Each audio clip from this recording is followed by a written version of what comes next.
Hi, this is Lisa and welcome to my channel. Today we are going to do a complete face paint on this female doll.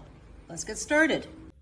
In this video and the next, I want to work up a complete face painting, and in this case, I'm going to do a female in this video and a male in the next one. And this one is going to be more of a makeup one, and for the male, it's going to be more of an aging, and I'm going to add some fun stuff in there. So in the last video, we talked about basic makeup, but this is, if you don't need to check out the last video for this. We're going to go all over the tools that you're going to need and how to do your makeup properly.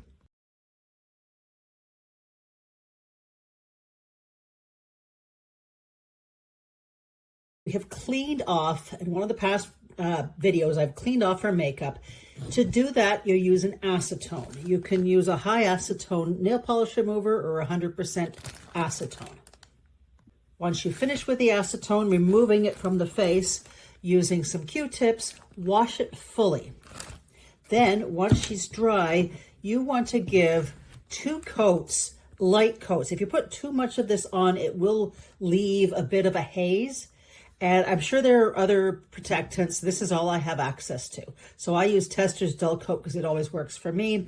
Give 2 light coats to the face. And of course, I've covered all the hair and any parts of the body that you're going to be working on. So if you're going to give gloves, you want to do that part. If you're changing her skin tone, like I'm going to do here, I also going to do the neck, because in this case, her neck will be showing. She's going to be wearing a Western shirt.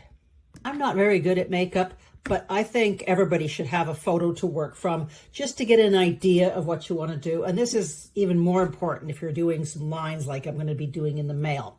You will need watercolor pencil crayons.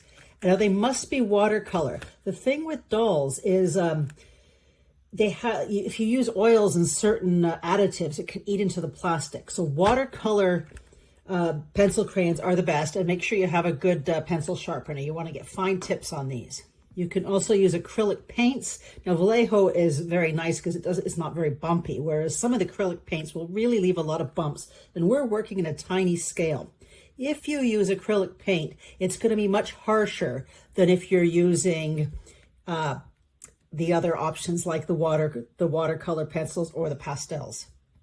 You should have some pastels, and these are just horse colors, but they work fine for me for what I need. Of course, if you're going to do fancy colored makeup, you're going to need some colored pastel watercolor pencils, depending on how you're going to do it. I'm going to do it with pencils. You should have some cotton swabs. These are the regular ones, and these are the craft ones that you can get off Amazon. Very pointy, very good to work with at this scale. And you should also have some fine tip brushes. At the end, when we're working on the eyes and lips to gloss them, you'll need an acrylic gloss varnish. Do not use nail polish for this. There's all sorts of brands of gloss varnish you can use. So just an acrylic base gloss varnish. I like to keep some water and a paper towel nearby, just if I need to get something I've done wrong off quickly. Toothpicks are also nice to have if you just want to pick off a little bit that shouldn't be where it is, or move stuff around, little paint or whatever, scrape it off. And you might find this one strange. I had these specially made for me. I wear readers, but these are not readers. These are actually glasses that were made for me that act like magnifying glasses. So I can wear these. It's nice to have a magnifier, but my doctor made these for me, and they're great for close up. Just don't look up with them because they're wow, but they're wonderful for working up close. Now, when choosing your colors, so let's say I want to see what this looks like on her. You can use a part of the doll that you're actually going to be covered and test it to see how that works. You can just wash it off later before you make it. So you can see the color and how it's going to reflect and work on this actual skin tone base. The first thing I'm going to do is just a little bit of pastel. I can just add a little bit of skin tone color. Work that in, just give her some shadow and shade around the edges, a little more life to her color of her skin. And this is not the blush, this is just adding a little bit of tone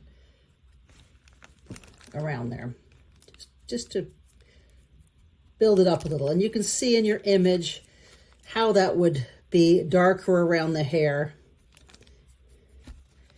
And I'm just going to give her a bit, slightly more color there. And if I do that, I may also want to do some around her neckline.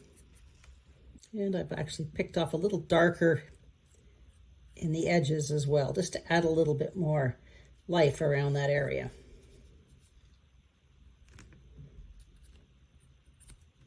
Just like with regular makeup, you can blend this stuff quite well with your fingers, with a Q-tip. You can also pick off the edges of the jawline with a bit darker. Just add a little bit more realism in there. And a lot of scrubbing that color in. Now, when you're done stuff like this, you can then take and put another layer of sealant on it. Next, we want to add in the eye whites. And now you can paint those in with acrylic, or you can use the pencil for that. Just make sure it is very sharp, and then you get right in there. The size of this, it may take a little bit of work, sharpening your pencil. And I need to get right in there, so I'm going to sharpen that a bit more. Also, never use real makeup on a doll, because the oil and the additives can eat right into the doll itself.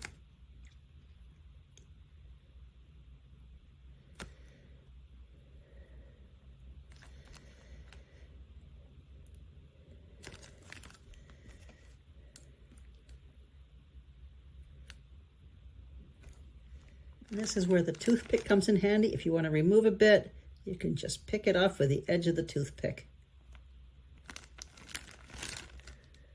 Next, I'm going to take a black pencil, super fine point, or you can use a super fine paint brush, and we're going to draw in her eyeliner.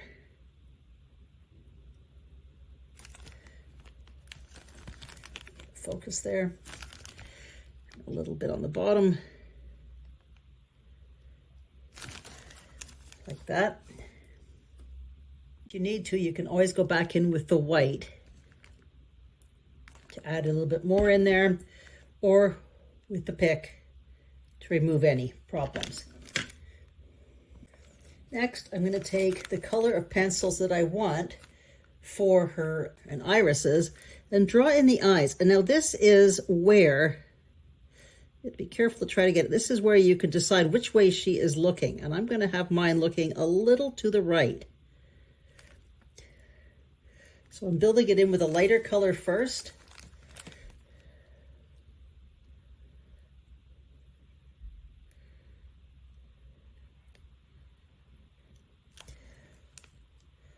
And then I'm going to take a slightly darker brown pencil and work that over there.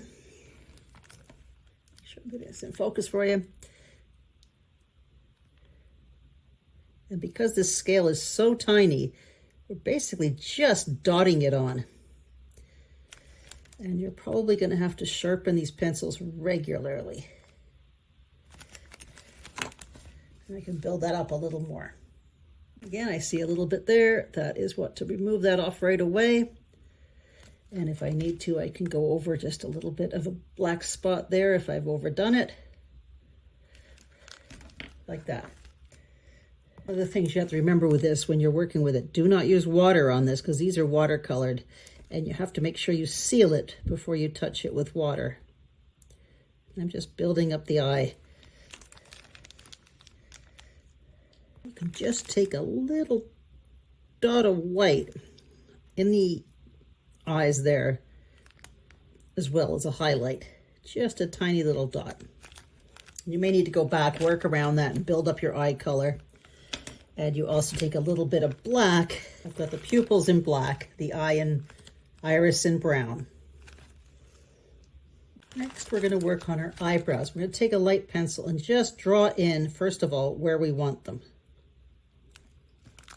And we can just draw them in.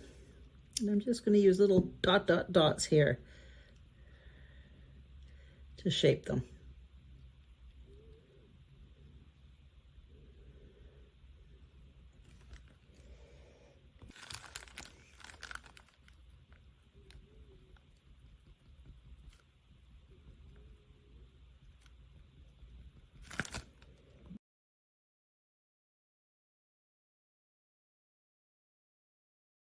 tiny brush and some pastel also works in certain areas to get that nice blend around the eyes. So I'm just using this for the corners. And that gives you more of that smoky look around the eyes. You can also add a little bit of depth around areas like her side of her nose.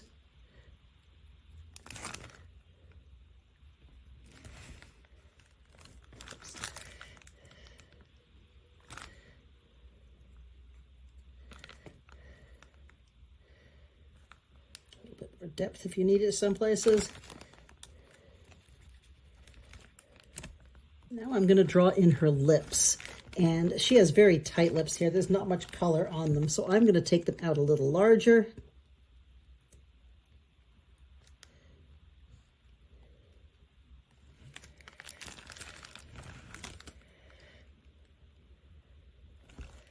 And I worked the lips a couple of times. Now, if you do need to remove it, you can put a tiny dab of water onto a toothpick and just pick off any problems you have like that. But you have to be so careful because it is watercolor and it will act like a proper watercolor and run.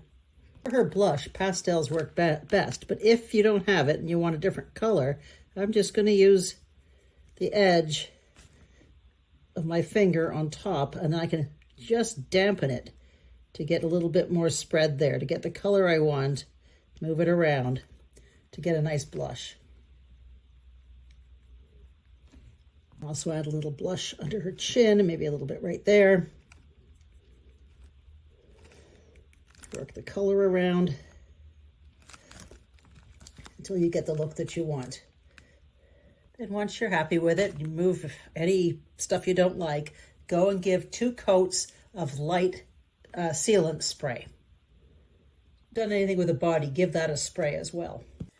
Once the finish is dry, make sure you shake your varnish, gloss varnish well. And then we're just going to put a tiny little bit, and I mean tiny, because this stuff works really well, with a small brush. I'm going to just dab it on her eyes.